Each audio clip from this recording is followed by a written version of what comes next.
Now see kids, आज एक बहुत इंपॉर्टेंट टॉपिक हम लोग कवर करने वाले हैं, that is how to make chemical formulas. आपको केमिकल फार्मूलाज लिखने कैसे हैं। आप केमिकल फार्मूलाज के बारे में सुनते रहते हो, sodium bicarbonate, potassium hydroxide, sodium chloride, पर ये नाम हमने बनाए कैसे, ये मैच मेड इन हेवन बनाया कैसे हमने, है ना। ये सोडियम, इसका रिएक्शन क्लोरीन के साथ होगा, ये डिसाइड किसने किया, किस बेसिस पे, न्यूटन कहाँ से आ गया ये डिसीजन किसने लिया, किस बेसिस पे लिया, किस बेसिस पे हमने ये रिएक्शंस करवाए, ये हमको देखना है। But before that we need to understand the concept of ions. Ions क्या होते हैं समझो, ध्यान से समझना। इस कॉन्सेप्ट को समझोगे तो फिर केमिकल फॉर्मूलाज वाला कॉन्सेप्ट भी आपको बहुत इजीली समझ में आ जाएगा। ये एक एटम है मेरा, ठीक है, ये उसका न्यूक्लियस है। न्यूक्लियस के अंदर उसके पास 11 प्रोटॉन्स हैं, 11 न्यूट्रॉन्स हैं, ठीक। उसके बाहर मैंने इसके इलेक्ट्रॉन के शेल्स बना दिए हैं,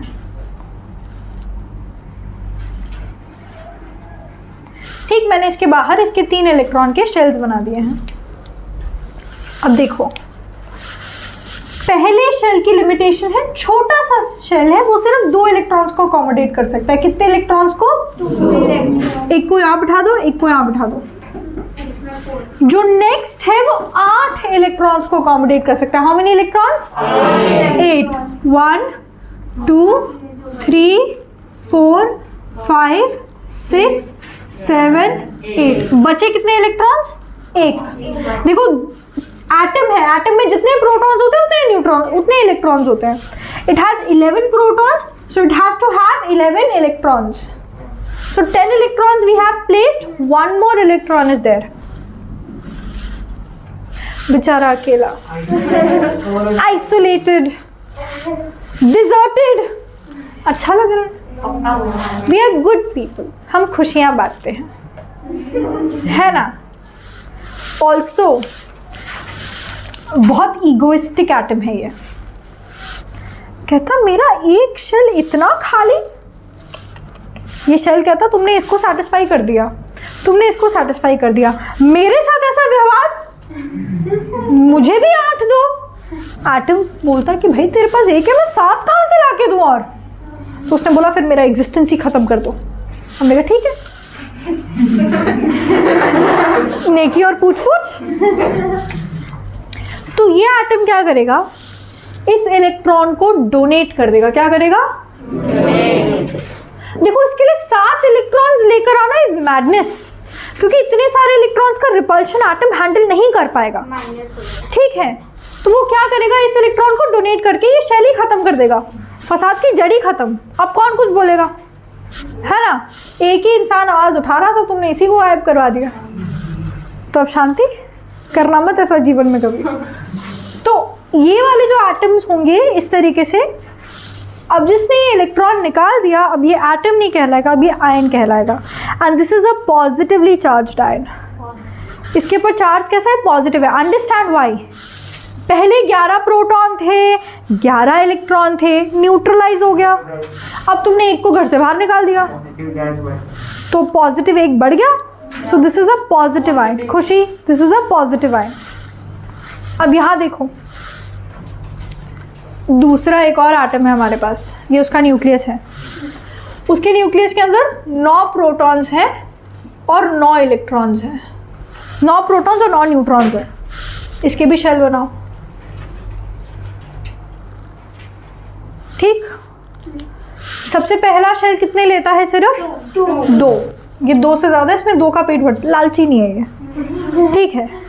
उसके बाद वाले के पास कितने बचे? 7। 1 2 3 4 5 6 7। चाहिए थे कितने इसको? 8। कहता मेरा आउटर मोस्ट है, मुझे 8 चाहिए। लोग क्या कहेंगे, इसके पास सिर्फ 7 इलेक्ट्रॉन है। तो कहता भाई देखो ये सबको दिखता है शायद, मुझे इसके अंदर 8 दे दो कम से कम। अभी बोलता मैं कहाँ से लाऊं तेरे लिए, लेकिन अभी इसने डोनेट किया था एक, है ना। ये गया इसके पास न्यूक्लियस की, देखा यार ये बहुत रोना कर रहा है, बहुत रोना धोना कर रहा है, मैं हैंडल नहीं कर पा रहा है इसको अब। तो कहता चल ठीक है, मेरे पास एक्स्ट्रा ले जा, यहाँ पे मेरे यहाँ भी बहुत रोना धोना हो रहा है ना। तो ये वाला जो इलेक्ट्रॉन है ये इसको दे देगा। तो इसने क्या किया, एक इलेक्ट्रॉन को एक्सेप्ट कर लिया। अब बताओ इसके ऊपर चार्ज कैसा होगा, पॉजिटिव या नेगेटिव? नेगेटिव। इसके ऊपर चार्ज कैसा होगा? नेगेटिव होगा। क्यों? क्योंकि इसके पास एक एक्स्ट्रा इलेक्ट्रॉन है। प्रोटॉन तो 9 थे, इलेक्ट्रॉन 10 हो गए हैं इसके पास, तो उसके ऊपर चार्ज कैसा होगा? जोड़ी बन गई ना। This is a match made in heaven. ठीक है, इसको देना था, इसको एक्सेप्ट करना था। डन। चलो थोड़ा सा केस को चेंज कर देते हैं। मान लेते हैं कि इसके पास एक और इलेक्ट्रॉन है। अब देखो जी तो नहीं चलेगा देने का, पर 6 एक्सेप्ट करने का भी कैसे चलेगा? तो वो क्या करेगा, दोनों को डोनेट कर देगा। सिमिलरली मान लो कि इसके पास एक कम है, तो इसके पास 2 रास्ते हैं, या तो 2 एक्सेप्ट कर ले या तो इन सबको गिव अप कर दे। 6 कैसे गिव अप करेगा? नहीं मन चलेगा। यानी अगर आउटर मोस्ट में 2 इलेक्ट्रॉन है वो डोनेट हो जाएंगे, आउटर मोस्ट में 6 इलेक्ट्रॉन है 2 एक्सेप्ट हो जाएंगे। ठीक। अब यहाँ पर एक और इलेक्ट्रॉन, अब देखो 3, life is getting tough. But देखो 5 इलेक्ट्रॉन का रिपल्शन हम अभी भी नहीं हैंडल कर पाएंगे, तो वो इसको भी क्या कर देगा, इसमें से एक निकाल दो। उसने एक एक्सेप्ट किया था, ये एक और एक्सेप्ट कर लेगा। चलो ठीक है, नेकी पूछ पूछ मेरा कंप्लीट हो रहा है ऑक्टेट। अब मान लो कि इसके पास 4 इलेक्ट्रॉन है। अब ये पहुंच गया है धर्म संकट में। कहता ये तो नहीं होगा भाई, 4 तो मैं किसी हालत में नहीं दे रहा। तो उसने बोला 4 एक्सेप्ट कर ले। कहता वो भी नहीं करूँगा, रिपल्शन ज़्यादा हो जाएगा, फट जाऊँगा मैं। तो कहते देखो ये भी नहीं करना, वो भी नहीं करना। कहता नहीं। हम इसके पास गए, इसके पास भी सिर्फ 4 ही थे। ये भी सेम जिद लगा के बैठा, ना दूंगा ना लूँगा। इन दोनों ने कहा एक काम करते हैं, बच्चे तो संकी है, हम समझदारी वाला काम करते हैं, इनके इलेक्ट्रॉन्स को शेयर करवा देते हैं। फिर ये क्या करेंगे, कॉमन ऑर्बिट बनाएंगे। ये अपने 4 यहाँ रख देगा, ये अपने 4 यहाँ रख देगा। कहने को इसके 8 हो गए, कहने को इसके भी 8 हो गए। अब ये खुश है, पागल लोग हैं, शेयर कर रहे, लग रहा है मेरे पास 8 हो गए, मेरे पास 8 हो गए, 4 तो उसके हैं। बट फिर भी टेम्पररी सेटलमेंट हो जाता है। ठीक है। बॉटम लाइन, अगर किसी एटम के पास आउटर मोस्ट शेल में 1, 2 या 3 इलेक्ट्रॉन है वो डोनेट कर देगा। अगर किसी एटम के पास आउटर मोस्ट शेल में 5, 6 या 7 इलेक्ट्रॉन है तो वो एक्सेप्ट कर लेगा।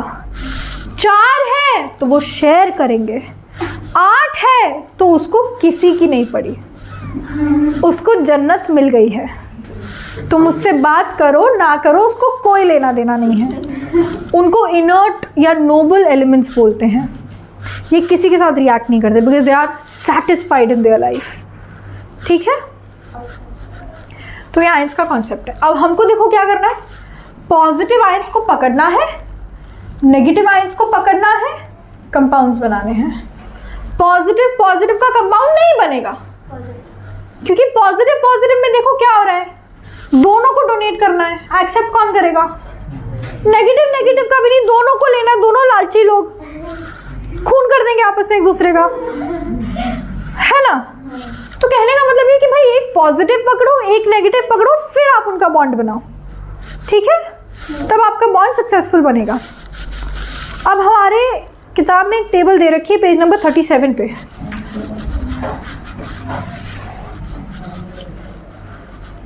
उसमें कुछ एलिमेंट्स दे रखे हैं, कुछ आयंस दे रखे हैं, है ना। अब इन आयंस को रीड करेंगे, कैसे करेंगे वो देखते हैं। इन आयंस का मतलब क्या है वो देखते हैं। फॉर एग्जाम्पल, सबसे पहले आपको सोडियम दे रखा है। सोडियम में क्या लिखा है, देखो Na+ का मतलब क्या है, इसको पहले समझो। Na+ का मतलब क्या है। Na is simply telling you that the element we are speaking of is sodium. Plus is telling you कि ये एक इलेक्ट्रॉन की आहुति दे चुका है ना। मतलब उसके पास एक प्रोटॉन ज्यादा है, इस वजह से उसके ऊपर +1 का चार्ज है। 1 की गिनती तो हम वैसे ही नहीं करते। 2 × 1 2, 3 × 1 देख, मैं बता रही हूँ किसी दिन 1 हर्ट हो गया ना, तुम्हारे सपने में आके तुमसे बदला लेके जाएगा, सोने नहीं देगा रात रात को। बट एनीवे Na जो है उसमें +1 का मतलब क्या है कि उसके ऊपर एक पॉजिटिव चार्ज ज़्यादा है उसके पास, which means it has 1 extra proton, यानी एक इलेक्ट्रॉन का दान ये कर चुका है। उसके बाद देखो मैग्नीशियम के ऊपर क्या लिखा है, मैग्नीशियम के ऊपर पोटेशियम लिखा है Mg2+। इसका मतलब क्या है, ये 2 इलेक्ट्रॉन्स दे चुका है, तो यानी अब इसके पास 2 एक्स्ट्रा प्रोटॉन्स हैं, that's why it has a charge of +2। अब एक और एलिमेंट देखो, सबसे लास्ट फॉस्फेट। फॉस्फेट में क्या लिखा है, PO4 और ऊपर अब देखो, अब इसका मतलब क्या है, अब देखो इसका मतलब क्या है। PO4 का मतलब ये है कि फॉस्फोरस का तो एक एटम है आपके पास, ऑक्सीजन के 4 है। ठीक है, बिल्कुल मत समझना कि ये 4 इसको भी रिप्रेजेंट कर रहा है, इसको भी ना। अगर ये 4 इन दोनों को रिप्रेजेंट करता तो हम ऐसे ब्रैकेट लगाते हैं, नहीं लगाया ना ब्रैकेट, खुशी। इसका मतलब ये है कि फॉस्फोरस का तो एक एटम है आपका, ऑक्सीजन के 4। ठीक है, यहाँ पर -3 विच मीन्स इसने 3 एक्स्ट्रा, -3 इसका मतलब क्या है कि इसने क्या एक्सेप्ट किया होगा, 3 इलेक्ट्रॉन्स उसने एक्सेप्ट किए होंगे। ठीक है, that's why it has -3 because it has 3 more electrons than the number of protons. Understood? That's why it has a charge of 3 - और -3। अंडरस्टूड? करेक्ट? अच्छा, काफी सारे बच्चे इसको गलत रीड कर देते हैं, इस वजह से मैंने आपको इसको क्लियरली बता दिया है कि इसका मतलब क्या है और इसका मतलब क्या है। इसको लेकर के अब कंफ्यूज नहीं होना है आपने। Now let's try to understand. हाँ, it's valency, yes. Valency का कॉन्सेप्ट क्या होता है भाई, कितने इलेक्ट्रॉन्स आपने डोनेट कर दिए हैं या कितने इलेक्ट्रॉन्स आपने एक्सेप्ट कर लिए हैं, वो एक एटम की वैलेंसी बताता है आपको। ठीक है, अब हम इन्हीं कॉन्सेप्ट्स को इस्तेमाल करके देखेंगे कि केमिकल फॉर्मूलाज कैसे बनाने हैं, किस तरीके से we are going to write chemical formulas and make compounds.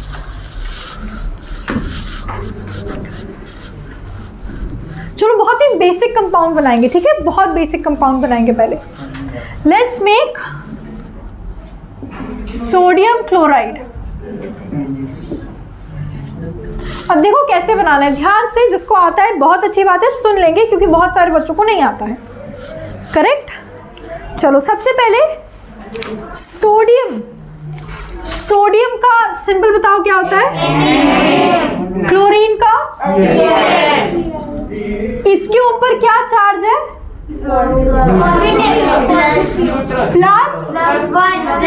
+1, इसके ऊपर क्या है, -1।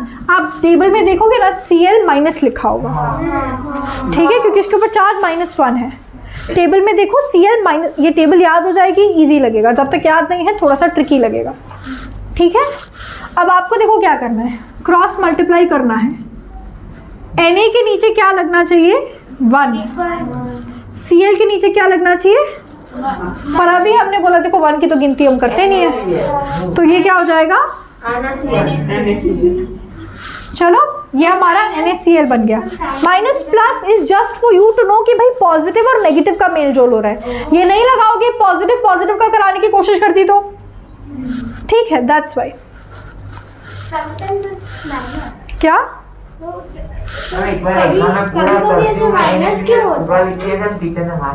ऐसे ही होता है, कभी कभी माइनस क्यों होता है, कहा कभी कभी,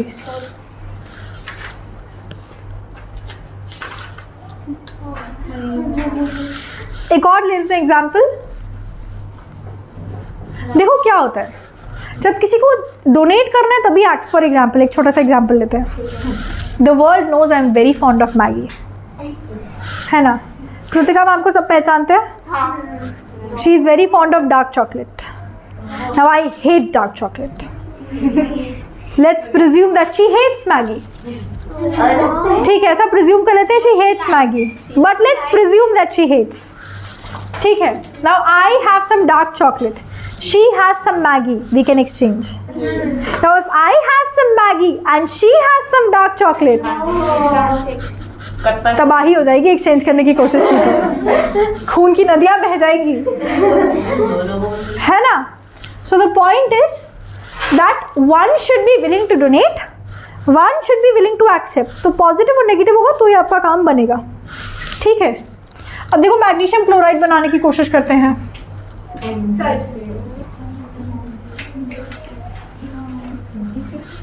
मैग्नीशियम का सिंबल बताओ पहले,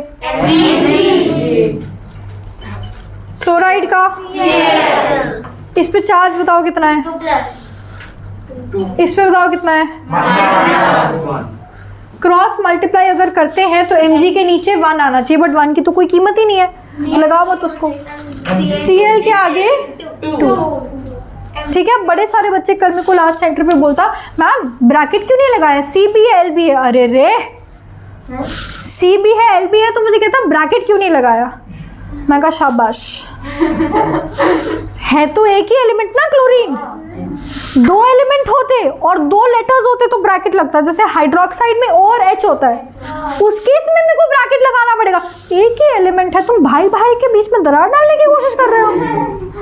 एक ही एलिमेंट है तो ब्रैकेट मत लगाओ, ठीक है? ब्रैकेट किस केस में लगाते हैं ये भी देख लेते हैं। अब एक और केस कंसिडर कर लेते हैं। अब कंसिडर कर लेते हैं मैग्नीशियम हाइड्रोक्साइड, कंसिडर कर लेते हैं कैल्शियम हाइड्रोक्साइड, कंसिडर कर लेते हैं वो तो 3 एलिमेंट्स। Calcium hydroxide. कैल्शियम का साइन बताओ क्या होता है?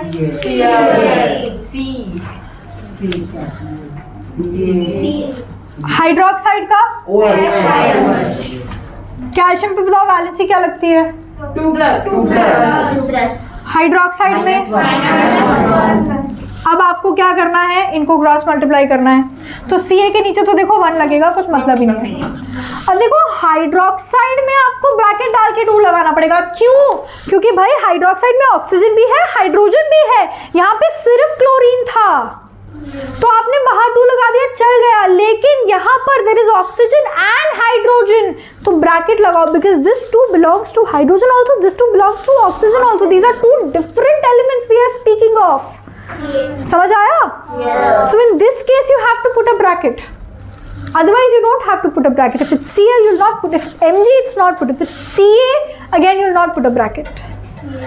2 एलिमेंट है भाई, डालने ही पड़ेंगे ब्रैकेट, आप इसके बिना काम नहीं कर सकते हो। समझ में आया? सो this is how you make chemical compounds. ध्यान रखना, आपको ये चीज़ें याद होनी चाहिए। अगर आपको ये चीज़ें याद नहीं है तो आप केमिकल कंपाउंड्स नहीं बना पाएंगे। Only if you memorize these will you be able to make. All chemicals are made from this one. See, these are only some. There are many more that have not been given here, but these are the most basic ones. इतने आपको आने चाहिए। Correct. So the first step for you is going to be memorizing this. अब इसको कैसे याद रखना है? एक बार याद करोगे you will tend to forget these. Make as many formulas as you can. I'll also give you a sheet. तो इसके अंदर going to be 100 to 150 formulas. आप एक बार वो बना लोगे then you will not forget. Correct? Okay? Understood? All of you?